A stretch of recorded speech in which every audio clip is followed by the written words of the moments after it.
بسم اللہ الرحمن الرحیم۔ منقول ہے کہ حضور سیدنا غوث اعظم کے زمانہ میں ایک مقرب کی ولایت سلب کر لی گئی۔ سب چھوٹے بڑے اس کو حقارت کی نگاہ سے دیکھنے لگے۔ اس نے 360 اولیاء اللہ سے التجا کی کہ وہ اس کے حق میں دعا فرمائیں، لیکن اس کا نام لوح محفوظ پر اشتیاق کی فہرست میں لکھ دیا گیا۔ ان اولیاء اللہ نے اس کو بتایا کہ تم کامیاب نہیں ہوں گے۔ اس کے چہرے کا رنگ سیاہ پڑ گیا۔ اس شخص نے حضور سیدنا غوث اعظم شیخ عبد القادر جیلانی کی خدمت میں حاضر ہو کر دعا کی درخواست کی۔ آپ نے فرمایا تم اللہ عز و جل کی بارگاہ میں مردود ہو گئے ہو، مگر میں تمہیں اللہ کے اذن میں مقبول بنا سکتا ہوں۔ پھر حضور سیدنا غوث اعظم نے اس کے لیے بارگاہ الہی میں دعا فرمائی تو غیب سے ندا آئی، کیا تمہیں معلوم ہے کہ تم سے پہلے بھی 360 اولیاء اللہ اس کے لیے سفارش کر چکے ہیں، لیکن اس کا نام لوح محفوظ پر اشتیاق کی فہرست میں لکھا جا چکا ہے۔ یا الہی تو مردود کو مقبول، مقبول کو مردود بنانے پر قادر ہے۔ اگر تیری منشا یہی ہے تو نے اس کو مقبول بنانے کے لیے مجھ سے دعا کیوں کروائی؟ غیبی ندا آئی، اے عبد القادر، اسے میں نے تمہارے سپرد کیا، تم اسے جو چاہے بنا دو۔ چنانچہ آپ کی دعا سے وہ پھر سے بارگاہ الہی میں مقبول ہو گیا۔ حضرت شیخ ابو صالح سے منقول ہے، حضرت شیخ ابو مدین مغربی نے مجھے حضور سیدنا غوث اعظم شیخ عبد القادر جیلانی کی خدمت میں بغداد فقر کی تعلیم کے لیے بھیجا۔ آپ نے مجھے 20 دن تک اپنے خلوت خانہ کے دروازہ پر بٹھائے رکھا اور 20 روز گزرنے کے بعد مجھے قبلہ رو ہونے کا حکم دیا گیا۔ جب میں قبلہ رو ہو گیا، آپ نے فرمایا اے ابو صالح اس طرف دیکھو۔ چنانچہ میں نے اس جانب دیکھا تو آپ نے فرمایا کیا دیکھ رہے ہو؟ میں نے عرض کیا بیت اللہ شریف میری نگاہوں کے سامنے ہے۔ آپ نے مجھے حکم دیا کہ اب مغرب کی سمت دیکھو۔ میں نے اپنا چہرہ مغرب کی جانب کیا تو آپ نے فرمایا کہ اب کیا دیکھ رہے ہو؟ میں نے عرض کیا کہ میں اپنے مرشد پاک حضرت ابو مدین کو دیکھ رہا ہوں۔ ایک مرتبہ سنان نامی عیسائی پادری نے حضور سیدنا غوث اعظم کی محفل میں حاضر ہو کر سلام عرض کیا۔ حاضرین کھڑے ہو کر بیان دیا کہ میں یمن کا رہنے والا ہوں، میں نے ارادہ کیا کہ میں اسلام قبول کروں گا۔ اسی دوران میرے دل میں خیال پیدا ہوا میں اس دور کی سب سے بہترین شخصیت کے دست مبارک پر کلمہ پڑھوں۔ اسی سوچ کے دوران مجھے نیند آ گئی۔ خواب میں مجھے حضور سیدنا عیسیٰ کی زیارت نصیب ہوئی۔ آپ علیہ السلام نے مجھ سے ارشاد فرمایا بغداد چلے جاؤ، شیخ عبد القادر کے دست حق پر اسلام قبول کرو، کیونکہ اس وقت وہ روئے زمین پر تمام لوگوں میں افضل اور اعلیٰ ہیں۔ حضرت شیخ عمر الحکیمانی سے منقول ہے، ایک مرتبہ حضور سیدنا غوث اعظم کی خدمت میں 13 لوگ دائرہ اسلام میں داخل ہونے کے لیے حاضر ہوئے۔ ان لوگوں نے بیان کیا کہ ہم عرب کے عیسائی ہیں اور ہم نے کلمہ پڑھنے کا ارادہ کر لیا ہے۔ ابھی یہ سوچ ہی رہے تھے کہ کس مرد کامل کے دست حق پر کلمہ پڑھیں گے۔ ہمیں ہاتف غیب سے آواز سنائی دی کہ بغداد جا کر شیخ عبد القادر جیلانی کے دست مبارک پر کلمہ پڑھو۔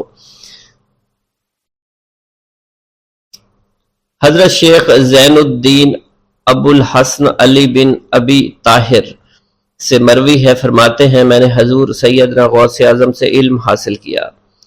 اللہ عز و جل نے مجھے 1 سال میں اتنا علم دیا کہ دوسروں کو وہ علم 20 سال میں بھی نصیب نہ ہوا ہوگا۔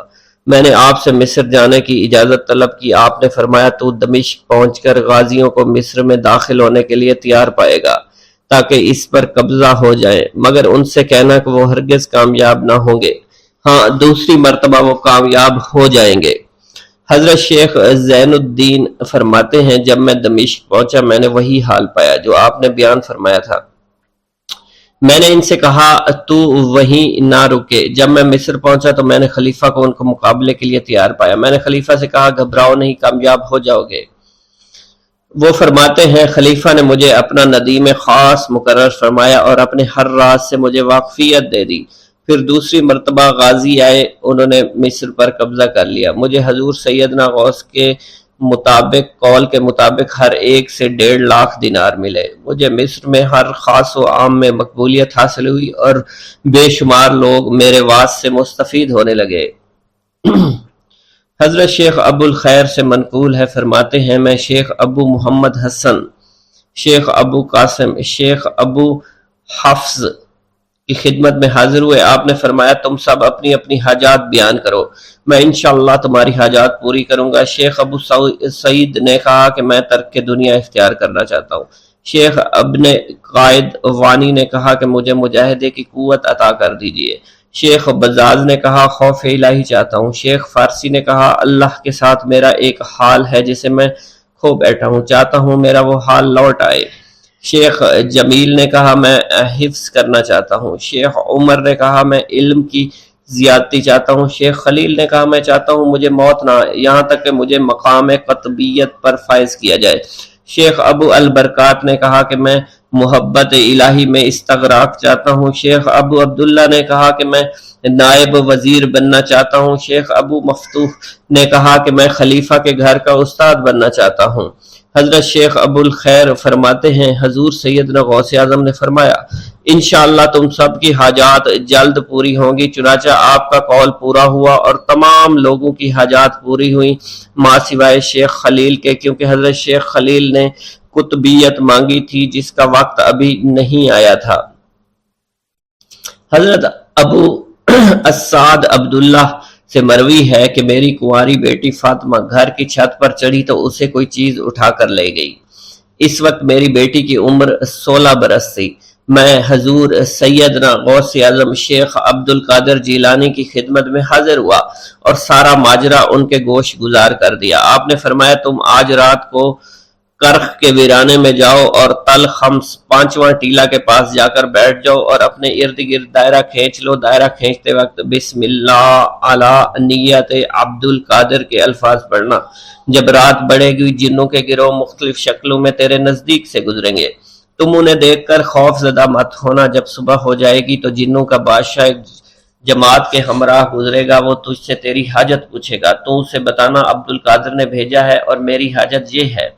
ابو سعید فرماتے ہیں میں نے حکم کی تعمیل کی، آپ کے فرمان کے مطابق ڈراؤنی شکلوں والے لوگ گزرے مگر دائرہ کے نزدیک کوئی نہ آ سکا، یہاں تک کہ صبح جنوں کا بادشاہ گھوڑے پر سوار ہو کر آیا، اس کے ساتھ ایک کثیر جماعت بھی تھی۔ اس نے مجھ سے کہا میری حاجت پوچھی، میں نے اسے حضور سیدنا غوث اعظم کا پیغام پہنچاتے ہوئے کہا اور اپنی حاجت بیان کی۔ میری بات سن کر وہ بادشاہ گھوڑے سے اترا، زمین کو بوسہ دیتے ہوئے دائرہ کے کنارے بیٹھ گیا۔ بادشاہ کے بیٹھتے ہوئی جماعت بھی بیٹھ گئی۔ پھر بادشاہ نے اپنی جماعت کے کچھ لوگوں کو حکم دیا جاؤ جس نے یہ کام کیا ہے اسے میرے پاس لے کر آؤ۔ چنانچہ وہ لوگ ایک سرکش جن کو پکڑ لائے جس کے ساتھ میری بیٹی بھی تھی۔ جنوں کے بادشاہ سے کہا گیا کہ یہ ملک چین کے سرکش جنوں میں سے ہے۔ بادشاہ نے اس جن کو مخاطب کرتے ہوئے کہا کہ تمہیں قطب وقت کے قدموں کے نیچے سے لڑکی اٹھانے کی جرت کیوں کر پیش ہوئی؟ اس سرکش جن نے کہا کہ میں اس لڑکی پر عاشق ہو گیا تھا۔ بادشاہ جن نے اس سرکش جن کو سر قلم کرنے کا حکم دیا اور میری بیٹی مجھے واپس لوٹا دی۔ میں نے بادشاہ جن سے کہا کہ تم نے حضور سیدنا غوث اعظم کا حکم بجا لانے میں کوئی کسر نہ چھوڑی۔ بادشاہ جن نے کہا کہ وہ گھر بیٹھے ہم جیسے سرکشوں کو دیکھ لیتے ہیں، خواہ کتنی ہی دور کیوں نہ بیٹھے ہوں۔ جب اللہ عز و جل کوئی کتب مقرر کرتا ہے تو اسے جن و انس پر قدرت عطا فرما دیتا ہے۔ تفریح الخاطر میں منقول ہے حضور سیدنا غوث اعظم کے وصال کے بعد ایک شخص جو کہ عرصہ دراز سے مرشد کامل کی تلاش میں تھا اور وہ آپ کا شورا سننے کے بعد آپ کی خدمت میں بغداد شریف پہنچا۔ جب اس شخص کو معلوم ہوا کہ آپ وصال فرما گئے ہیں تو وہ آپ کی قبر مبارک پر حاضر ہوا اور آداب زیارت بجا لایا۔ آپ اپنی قبر مبارک سے باہر تشریف لائے، اس کا ہاتھ پکڑ کر اسے سلسلہ عالیہ قادریہ میں بیعت فرما دیا اور اس کی جانب خصوصی توجہ فرمائی۔ حضرت ابو بکر ارکیمی فرماتے ہیں میں ابتدائی عمر میں شتر بانی کا کام کیا کرتا تھا۔ ایک مرتبہ مجھے ایک شخص کے ساتھ حج کرنے کا اتفاق ہوا۔ اس شخص کو یہ خطرہ لاحق ہوا کہ وہ عنقریب مر جائے گا۔ اس نے مجھے ایک چادر اور 10 دینار دیے اور فرمایا یہ میری امانت، تم بغداد شریف واپس جا کر حضور سیدنا غوث اعظم شیخ عبد القادر جیلانی رحمۃ اللہ علیہ کی خدمت میں پیش کر دینا۔ حضرت ابو بکر الکیمی فرماتے ہیں کہ میں اس وصیت کے کچھ دنوں بعد اس شخص کا انتقال ہو گیا۔ میں جب بغداد شریف تشریف لایا تو لالچ میں پھنس گیا۔ میرے دل میں خیال آیا ان چیزوں کے متعلق کسی کو کچھ علم نہیں ہے، چنانچہ میں نے وہ چادر اور 10 دینار اپنے پاس رکھ لیے۔ ایک دن میں بازار سے گزر رہا تھا، میری ملاقات حضور سیدنا غوث اعظم سے ہوئی۔ میں نے آپ کو سلام کیا، آپ نے میرا ہاتھ پکڑ کر فرمایا، تم نے 10 دیناروں کے لیے بھی اللہ کا خوف نہیں کیا، میری امانت اپنے پاس رکھ لی اور میرے پاس اپنی آمد و رفت بھی ختم کر لی۔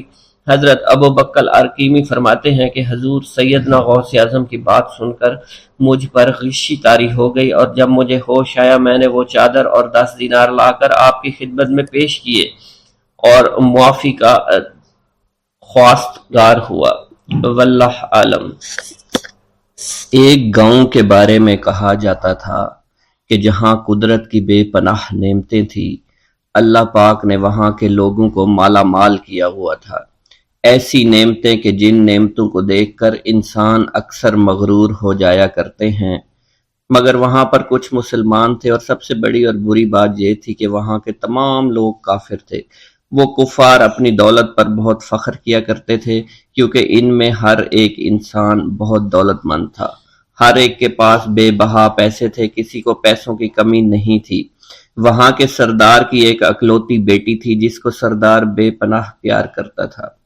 اس سردار کی بیٹی بے پناہ مغرور، ظالم، گھمنڈی تھی۔ وہاں پر غریب لوگ صرف مسلمان ہی تھے، تمام کافر ایک دوسرے کی مدد کیا کرتے تھے، لیکن مسلمانوں کی مدد کرنے والا وہاں پر کوئی نہ تھا۔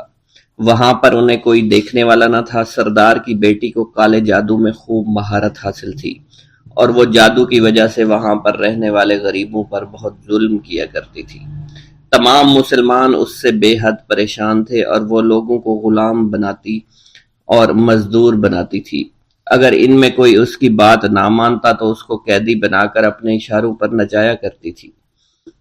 اس بستی میں چونکہ اکا دکا مسلمان تھے جن کا کوئی پرسان حال نہیں تھا، کوئی بھی ان کو بچانے والا نہیں تھا۔ جب وہ سردار کی بیٹی کے ظلم حد سے بڑھ گئے تو مسلمانوں میں سے ایک بوڑھے شخص نے اللہ کے حضور گڑ گڑا کر دعائیں کی، اے اللہ، ہمارے چند نسلیں جو یہاں پر بچی ہوئی ہیں، ان نسلوں کو تو بچا لے۔ یہ سردار کی بیٹی جس نے ہمارا جینا دشوار کر رکھا ہے، یہاں کوئی بھی انسان ہمارا حال نہیں پوچھتا، اور نہ ہی ہمارے پاس مال و دولت ہے، اور نہ ہی ہمارے پاس جسمانی طاقت بچی ہے۔ یا اللہ، ہمارے لیے کوئی ایسا بندہ بھیج جو نہ صرف طاقتور ہو بلکہ اس جادوگرنی یعنی سردار کی بیٹی کو بھی ہرا سکے۔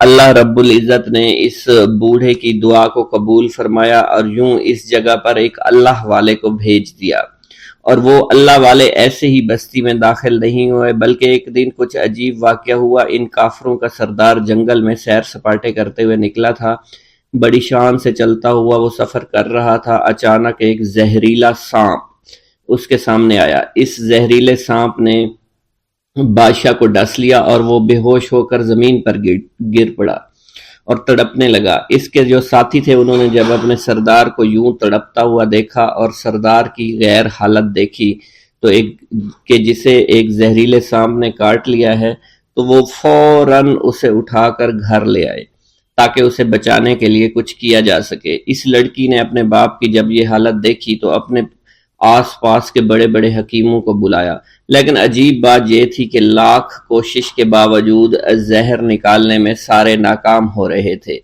اور زہر تیزی کے ساتھ اس کے جسم میں پھیلتا چلا جا رہا تھا۔ لیکن اسی وقت وہاں ایک درویش کی آمد ہوئی، ایک اللہ والے آئے، ان اللہ پاک نے اس مقصد کے تحت وہاں بھیجا تھا۔ اس اللہ کے ولی نے سردار کے گھر پر پہنچ کر دروازے کو کھٹکھٹایا۔ نوکروں نے پوچھا کون ہو، کس سے ملنا ہے؟ اس نے کہا میں نے سنا ہے کہ یہاں کے سردار کو سانپ نے ڈس لیا ہے۔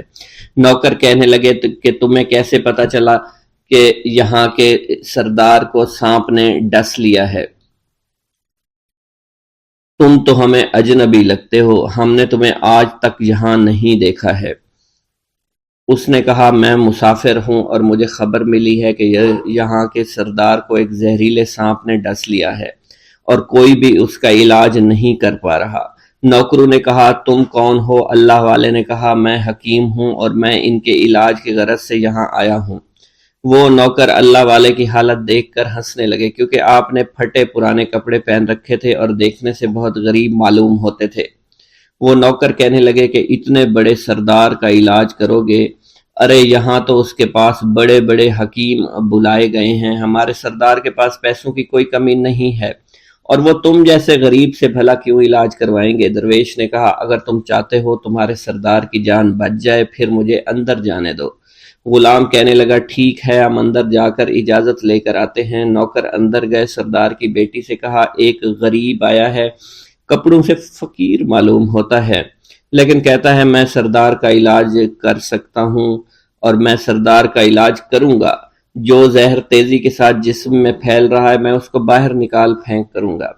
اس کی بیٹی کہنے لگی، ٹھیک ہے، بلا لو۔ جب وہ اللہ والے اس کے گھر کے اندر گئے تو دیکھا سردار تڑپ رہا تھا، ٹانگ کو بار بار بستر پر پٹخ رہا تھا۔ اللہ والے نے اس کے پیر کی طرف دیکھا جہاں سانپ نے اس کو کاٹا تھا، اسی جگہ اللہ والے نے تھوک دیا، فوراً وہاں سے بھاگ گئے۔ اس کے سارے سپاہی اس کی بیٹی دیکھ کر حیران رہ گئے کہ یہ بھلا کون سا دیوانہ ہے، کمرے میں آیا، علاج کی بجائے اسی جگہ پر تھوک دیا جہاں صرف کاٹا تھا، اور بھاگ بھی گیا، اس کو کوئی گرفتار نہیں کر سکا۔ سردار کی بیٹی غصے میں ٹل ملا اٹھی کہ اس نے جو گستاخی کی ہے اس کی کوئی بات نہیں، تھوک کو میں صاف کروا دوں گی، مگر اس کو تو میں ابھی گرفتار کرواتی ہوں۔ اور اس نے اپنے سردار کے ایک نوکر سے کہا کہ اس تھوک کو صاف کرو۔ اس نوکر نے تھوک کو صاف کرنے کی بجائے اس کو اچھی طرح سے ٹانگ پر مل دیا۔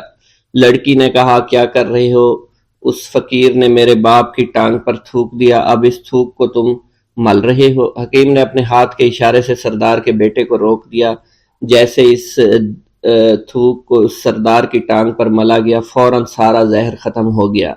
جو ٹانگ کٹنے کے قابل تھی وہ ٹانگ بالکل ٹھیک ہو چکی تھی، جو نیلی پڑ چکی تھی اب اصلی حالت میں آہستہ آہستہ واپس آ رہی تھی۔ اور جب وہ قبیلے کا سردار بالکل ٹھیک ہو گیا، ہوش میں آ گیا تو حیران رہ گیا۔ اسے بتایا کہ فقیر بابا کے تھوک کی وجہ سے آپ ٹھیک ہوئے ہیں۔ اس نے کہا، وہ بزرگ تو ہمارے لیے مسیحا ہے، تم لوگوں نے انہیں جانے کیوں دیا؟ انہیں میرے پاس لے کر آؤ، انہوں نے ہم پر بہت بڑا احسان کیا ہے، ہم اس کے احسان کا بدلہ ضرور چکائیں گے۔ اس کی بیٹی جو خاموشی سے باپ کو دیکھ رہی تھی، اس نے کچھ بھی نہ کہا۔ گاؤں کے سردار کے کہنے پر سارے سپاہی اللہ والے کو ڈھونڈنے کے لیے نکل گئے۔ وہ چاروں طرف پھیل گئے، لیکن کہیں بھی اللہ والے کا پتہ نہیں چل رہا تھا۔ پھر جب سپاہی تلاش کرتے کرتے جنگل میں داخل ہوئے، وہاں ایک درخت کے نیچے ایک آدمی کو عبادت کرتے ہوئے دیکھا۔ وہ غور سے اس کو دیکھ رہے تھے اور کہہ رہے تھے، یہ کس طرح کی عبادت کر رہے ہیں؟ ہم لوگ تو اپنے بتوں کے آگے ہاتھ جوڑتے ہیں، یہ نہ جانے کس کو سجدہ کر رہے ہیں۔ خیر، عبادت کے فوراً بعد اللہ والے کو پکڑ لیا، گاؤں کے سردار کے سامنے پیش کیا۔ وہ کہنے لگا، آپ کون ہیں اور کہاں سے آئے ہیں؟ سب سے پہلے تو میں گستاخی کی معافی چاہتا ہوں، میرے لوگوں نے آپ کے ساتھ بڑی بدتمیزی کی، لیکن آپ کی وجہ سے آج میں زندہ ہوں۔ ہم گناہ گاروں کی وجہ سے آپ جیسے لوگوں کو بہت تکلیف ہوئی ہے، اس لیے میں معذرت چاہتا ہوں۔ آپ سے درخواست کرتا ہوں کہ آپ میری طرف سے یہ قیمتی لباس یعنی کپڑے اور عربی گھوڑا قبول کیجئے۔ اللہ والوں نے اس کی طرف مسکرا کر دیکھا اور کہا، یہ گھوڑا، یہ لباس بہت قیمتی ہے، مگر یہ لباس پہن کر اس گھوڑے کے لیے گھاس کاٹوں گا تو کیا اچھا لگوں گا؟ سردار نے کہا، فکر نہ کریں، گھوڑے کے ساتھ ساتھ ہم آپ کو نوکر بھی دیں گے۔ اللہ والے نے کہا کہ اتنی مال و دولت اور نوکروں کے ساتھ میں اکیلا رہوں گا؟ گاؤں کا سردار بولا، حضور آپ کی یہ بات سن کر میں سوچ میں گم ہو گیا ہوں، لیکن یہ میری بیٹی آپ کے سامنے حاضر ہے۔ بیٹی حیرت سے اپنے باپ کو دیکھ رہی تھی کہ میرا باپ اب کیا کہنے والا ہے۔ سردار نے کہا، میری بیٹی جسے آپ نے دیکھ لیا ہے، اس کی شادی میں آپ سے کر دوں گا، مگر ایک شرط ہے کہ آپ کو اپنے مذہب کو چھوڑنا پڑے گا۔ میرے سپاہیوں نے آپ کو عبادت کرتے ہوئے دیکھا ہے، جہاں تک ہمارے معمولات ہیں ہم بتوں کے آگے سجدہ کرتے ہیں اور ان کی عبادت کرتے ہیں، اور آپ جس کے آگے سجدہ کرتے ہیں وہ اللہ ہے، یعنی آپ مسلمان ہیں، اس لیے آپ کو اپنا مذہب چھوڑنا پڑے گا۔ کیا آپ ایسا کر سکتے ہیں؟ اللہ والے نے کہا کہ مجھے ایک بات بتائیے، آپ سب کچھ دیکھ رہے ہیں. آپ نے مجھے یہ بھی دعا دی کہ میری اولادیں ہوں اور آپ کی نسل آپ کی بیٹی سے چلے گی. مجھے ایک بات بتائیں، اگر ان بچوں میں سے کسی بچے کو خدا نہ خواستہ کچھ ہو گیا تو کس کو رونا پڑے گا؟ سردار نے جواب دیا، اگر خدا نہ خواستہ کچھ ایسا ہوا تو رونا مجھ کو ہی پڑے گا. اللہ والا نے مسکرا کر کہا، اگر یہ سارا مال لے کر مجھے رونا ہی پڑا تو آپ اپنا گھوڑا، اپنی دولت، اپنی بیٹی، ہر چیز اپنے پاس رکھ لو. میں خوش ہوں، میں مسلمان ہوں، میں ٹھیک ہوں. اگر یہ تمام چیزیں لے کر مجھے اپنا محلہ چھوڑنا پڑے تو میں اپنی جان دے کر بھی اپنے مذہب کو نہیں چھوڑوں گا. جس طرح آپ نے مجھے نوازا ہے، میں اسی رب کے دین کو چھوڑ کر چلا جاؤں گا. صرف چند پیسوں کی خاطر میں ہر دن پیسہ نہیں کر سکتا، اور اپنی درویشی میں بہت خوش ہوں. اللہ نے مجھے جس مقصد کے لیے بھیجا تھا وہ میرا مقصد پورا ہو جائے گا. گاؤں کے سردار نے پوچھا. یہ کہہ کر وہ اللہ والے جانے لگے تو سردار نے درویش کو رک جانے کا کہا اور کہنے لگے، میں نے مال دے کر تمہیں آزمایا اور تمہیں پرکھا، لیکن تم اپنے مذہب کو چھوڑنے پر راضی نہیں ہو. اگر تم یہی سب کرنے آئے تھے تو تمہیں اس بات کا ڈر نہیں؟ کیا تم نہیں جانتے ہم کتنے طاقتور ہیں، اور میری بیٹی اپنے عمل میں اتنی ماہر ہے کہ تمہیں یہاں کھڑے کھڑے ابھی جنگلی جانور بنا سکتی ہے. اللہ والے نے کہا کہ اس نے جنگلی جانور کمزور لوگوں کو بنایا ہوگا، یہ مجھے جانور بنا کر تو دکھائے. اس سے پہلے کہ گاؤں کا سردار اپنی بیٹی سے کچھ کہتا کہ اس پر وار کرو، اللہ والے نے جادوگرنی پر ایسی پھونک ماری کہ وہ اسی وقت ایک بہت بڑی چھپکلی بن گئی. وہ کچھ بھی نہیں کر پا رہی تھی. وہ چھپکلی اتنی بڑی تھی کہ وہاں پر جتنے بھی انسان کھڑے تھے ان سب میں سب سے زیادہ اونچا اس کا قد تھا. وہ چھپکلی اللہ والے کے پاس آئی، اپنا زہر اس پر اگلنا چاہتی تھی کہ اسی وقت اس نے اس کے منہ پر تھوک دیا. تھوکنے کی دیر تھی، وہ چھپکلی جلنے لگی اور جس سے گرمی کی وجہ سے اس کا چہرہ پگھل رہا تھا، اس کا چہرہ جل کر کالا ہو چکا تھا. وہ مرنے والی تھی کہ سردار دوڑتا ہوا قدموں میں آ کر گر پڑا اور معافی مانگنے لگا اور کہنے لگا، حضور اس گستاخی کے لیے میں معذرت خواہ ہوں، آپ مجھے معاف کر دو. میں نے سچ میں آپ کو بہت کمزور سمجھا تھا، آپ کو آپ کا مذہب سے ہٹانا چاہا تھا. اگر میری بیٹی ٹھیک ہو جائے تو میں سچ کہتا ہوں یہاں پر جتنے لوگ ہیں ہم پوری کی پوری بستی مسلمان ہو جائیں گے. اللہ والے نے کہا کہ ہم تمہیں اپنے دین میں شامل کرنے کے لیے یہ سب نہیں کر رہے، بلکہ تم لوگ مسلمان بھائیوں پر جو ظلم کرتے ہو وہ ظلم کو ختم کرنے کے لیے ہم یہاں آئے ہیں. ہمارے دین میں جبر اور ظلم نہیں. اگر تمہارے بیٹی سے انسان بن کر سدھر جاتی ہے تو اس کو اس کی اصلی حالت میں لانے کے لیے میں خود کو اللہ کی بارگاہ میں پیش کروں گا اور دعا کروں گا. سردار کہنے لگا کہ ہاں میری بیٹی اصلی حالت میں اگر آ جائے تو پھر ہم کسی پر ظلم و ستم نہیں کریں گے، اور میں دل سے اپنی بیٹی کے لیے معافی چاہتا ہوں.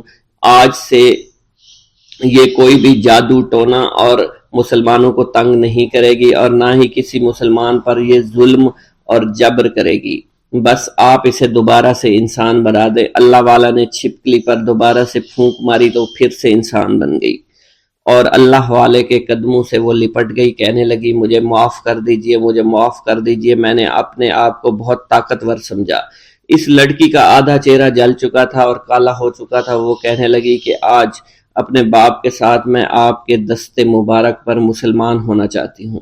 میں وعدہ کرتی ہوں کہ آج سے اس بستی پر کوئی بھی کافر کسی مسلمان کے ساتھ بدتمیزی نہیں کرے گا، زیادتی نہیں کرے گا، ظلم اور جبر نہیں کرے گا، بلکہ ہم سب یہاں مل جل کر رہیں گے اور بھائی چارے کے ساتھ رہیں گے. ہم سب مسلمان ہو جائیں گے اور پھر یوں اللہ والے کے ہاتھوں پوری بستی کا سردار اور اس کی بیٹی نے اسلام قبول کر لیا اور سردار نے اللہ والے سے اپنی بیٹی کا نکاح کر دیا اور پھر اس بستی میں ہمیشہ کے لیے امن و امان قائم ہو گیا. بسم اللہ الرحمن الرحیم. السلام علیکم.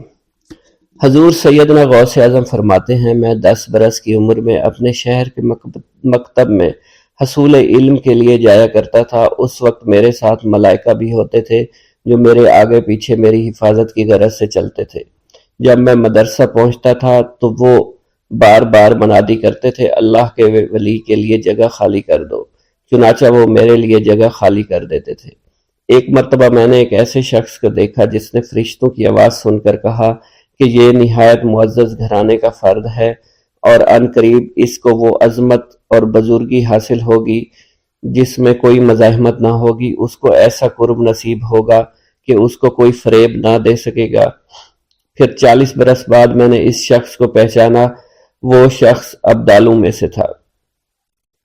حضرت شیخ ابو سعود احمد بن ابی بکر سے مروی ہے، حضور سیدنا غوث اعظم نے فرمایا، میں 25 سال تک تنہا عراق کے بیابانوں میں پھرتا رہا۔ میں لوگوں کو نہ جانتا تھا، لوگ مجھے نہیں جانتے تھے۔ اسی دوران میرے پاس رجال الغیب اور جنات تشریف لائے جنہیں میں طریقت اور رسول اللہ کی تعلیم دیا کرتا تھا۔ ابتدا میں جب میں عراق میں داخل ہوا تو حضرت خضر میرے ہم سفر تھے اور میں انہیں اس وقت سے پہچانتا نہیں تھا۔ ان کے ساتھ میرا معاہدہ ہوا کہ میں ان کے کسی حکم کی خلاف ورزی نہیں کروں گا۔ ایک مرتبہ انہوں نے مجھے ایک جگہ بیٹھنے کا حکم دیا، میں اسی جگہ 3 سال بیٹھا رہا۔ سال میں ایک مرتبہ حضرت خضر میرے پاس تشریف لاتے اور فرماتے، یہی تیرا مقام ہے جہاں تجھے پہنچایا گیا ہے۔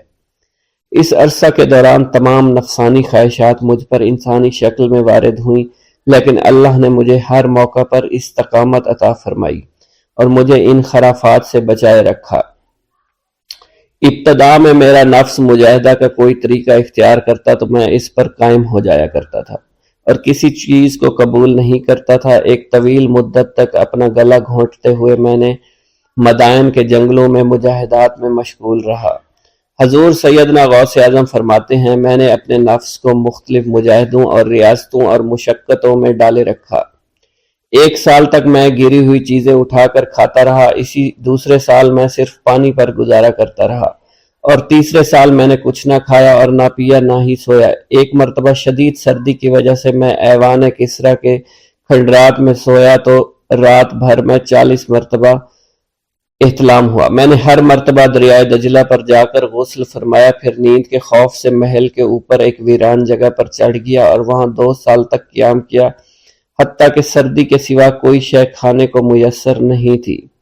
حضور سیدنا غوث اعظم فرماتے ہیں، ہر سال ایک بزرگ آتے اور وہ مجھے اونی جبہ دے کر چلے جاتے۔ اسی طرح میں نے بے شمار طریقوں سے دنیا اور نفس سے چھٹکارا حاصل کرنے کی کوشش کی۔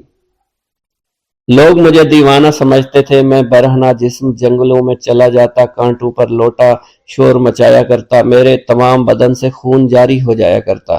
لوگ مجھے اٹھا کر شفا خانے لے جایا کرتے جہاں میری حالت مزید بگڑ جایا کرتی۔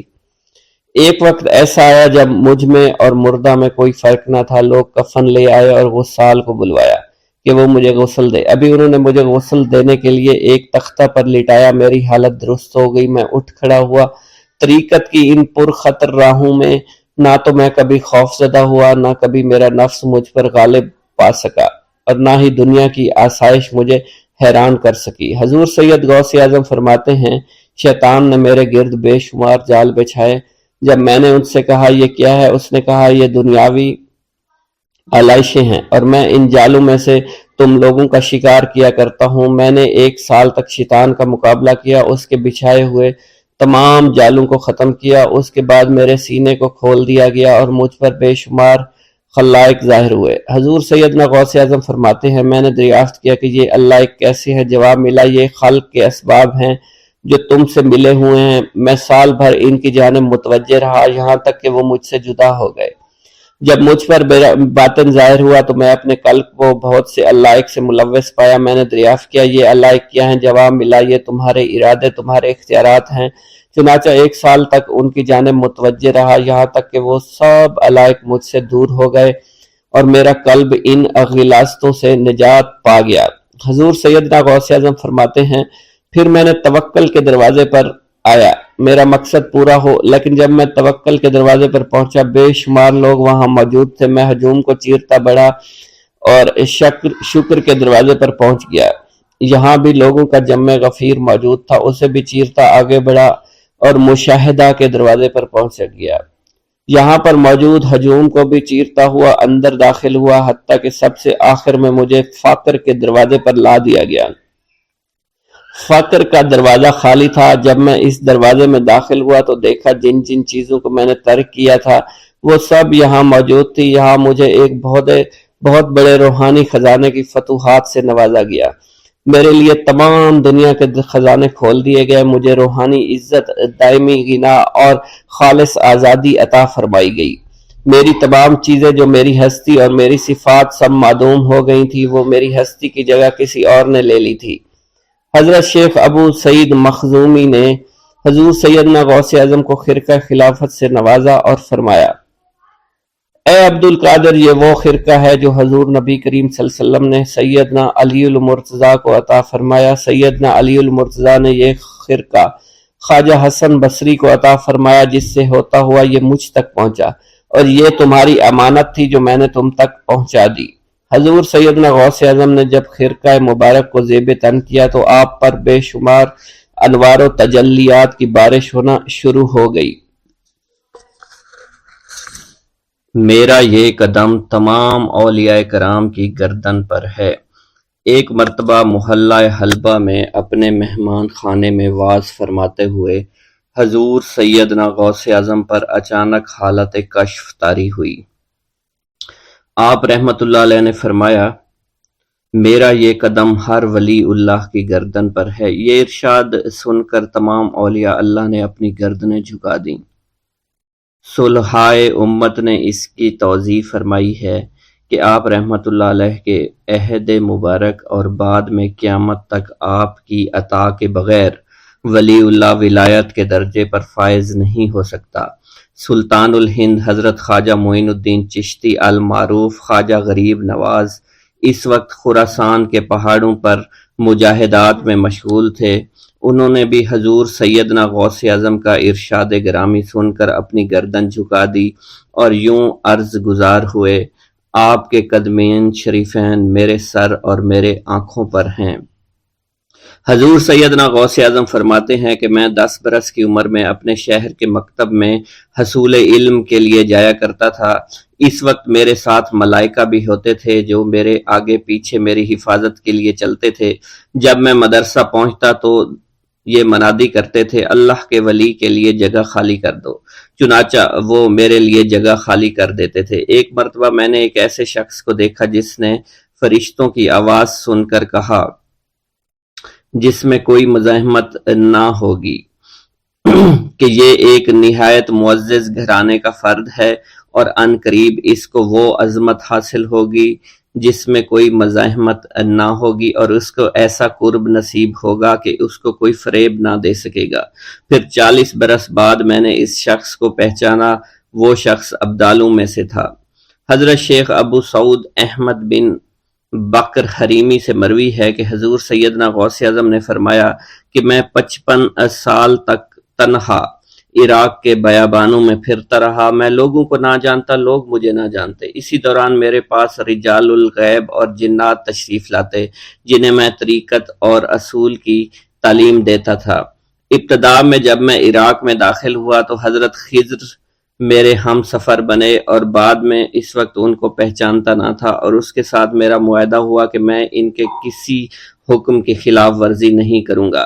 ایک مرتبہ انہوں نے مجھے ایک جگہ بیٹھنے کا حکم دیا اور میں اس جگہ 3 سال تک بیٹھا رہا۔ سال میں ایک مرتبہ حضرت خضر میرے پاس تشریف لاتے، فرماتے کہ یہی تیرا مقام ہے جہاں تجھے پہنچایا گیا ہے۔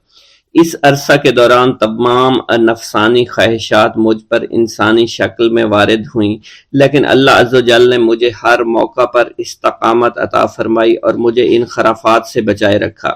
ابتدا میں میرا نفس مجاہدہ کا کوئی طریقہ اختیار کرتا تو میں اس پر قائم ہو جاتا اور کسی چیز کو قبول نہ کرتا تھا۔ ایک طویل مدت تک اپنا گلا گھونٹتے ہوئے میں مدائن کے جنگلوں میں مجاہدات میں مشغول رہا۔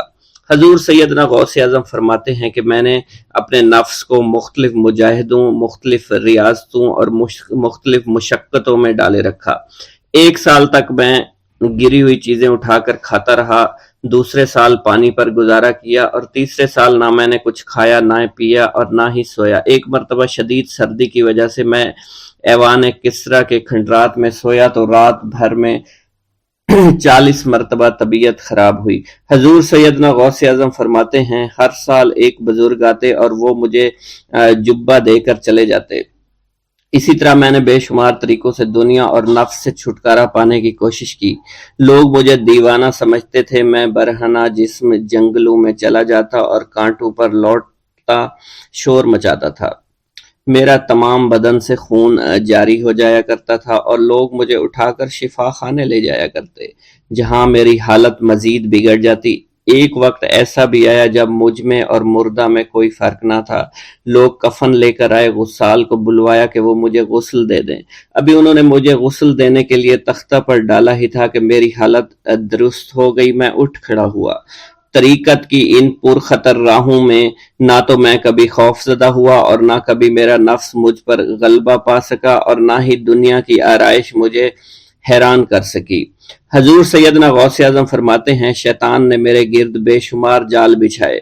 جب میں نے اس سے کہا کہ یہ کیا ہے تو اس نے کہا یہ دنیاوی چیزیں ہیں اور میں ان جالوں سے تم جیسوں کو شکار کرتا ہوں۔ میں نے 1 سال تک شیطان کا مقابلہ کیا، اس کے بچھائے ہوئے تمام جالوں کو ختم کر دیا۔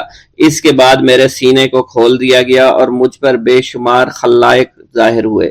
حضور سیدنا غوث اعظم فرماتے ہیں، میں نے دریافت کیا کہ یہ علائق کیسے ہیں؟ جواب ملا کہ یہ خلق کے اسباب ہیں جو تم سے ملے ہوئے ہیں۔ میں سال بھر ان کی جانب متوجہ رہا، یہاں تک کہ وہ مجھ سے جدا ہو گئے۔ جب مجھ پر میرا باطن ظاہر کیا گیا تو میں نے اپنے قلب کو بہت سے علائق سے ملوث پایا۔ میں نے دریافت کیا کہ یہ علائق کیا ہیں؟ جواب ملا، یہ تمہارے ارادے، تمہارے اختیارات ہیں۔ چنانچہ 1 سال تک ان کی جانب متوجہ رہا کہ وہ مجھ سے دور ہو گئے۔ میرا قلب ان تمام غلاظتوں سے نجات پا گیا۔ پھر مجھ پر میرے نفس کو ظاہر کیا گیا۔ میں نے اس کا مشاہدہ کیا، مجھے معلوم ہوا اس کے ساتھ کچھ امراض اور بھی ہیں اور نفس کی خواہشات زندہ ہیں۔ نفس کا شیطان سرکش ہے۔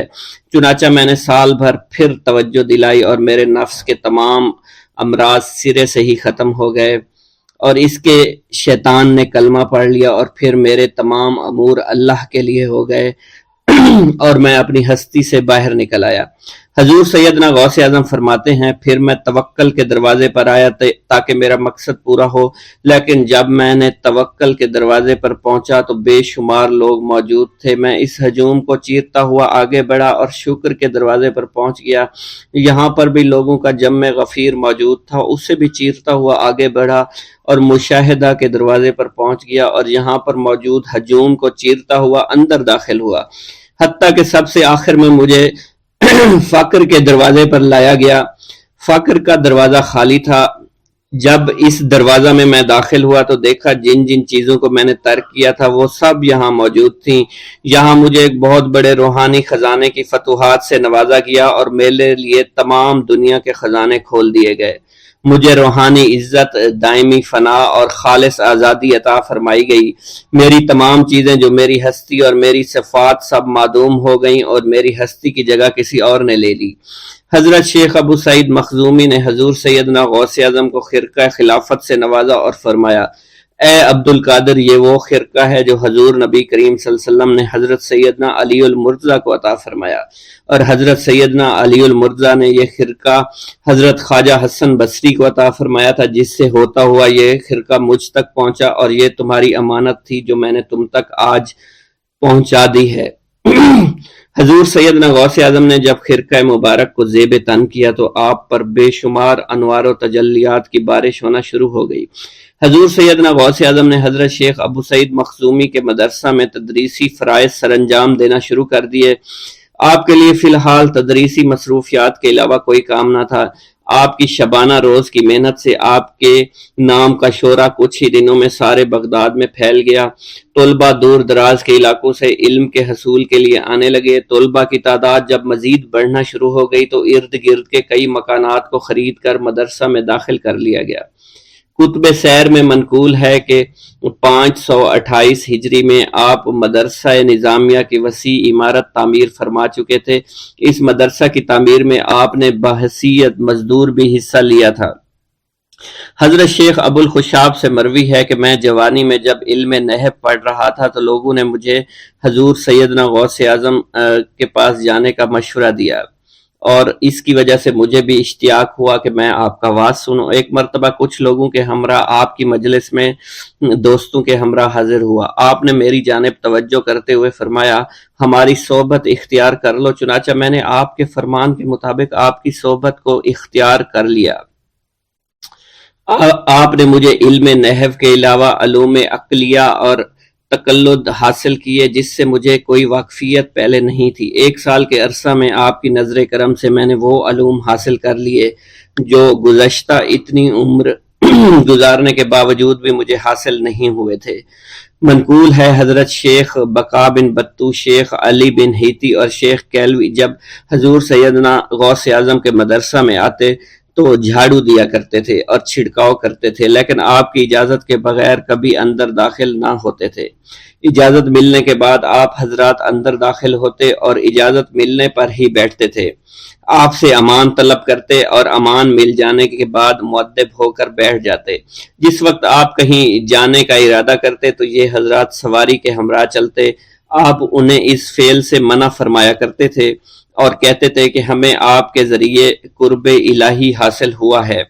حضرت شیخ محمد قائل الادنیٰ سے مروی ہے کہ ایک مرتبہ حضور سیدنا غوث اعظم سے دریافت کیا گیا کہ آپ کی بزرگی اور عظمت کا راز کیا ہے۔ آپ نے فرمایا کہ میں کبھی جھوٹ نہیں بولتا اور کبھی کسی سے کذب بیانی نہیں کرتا۔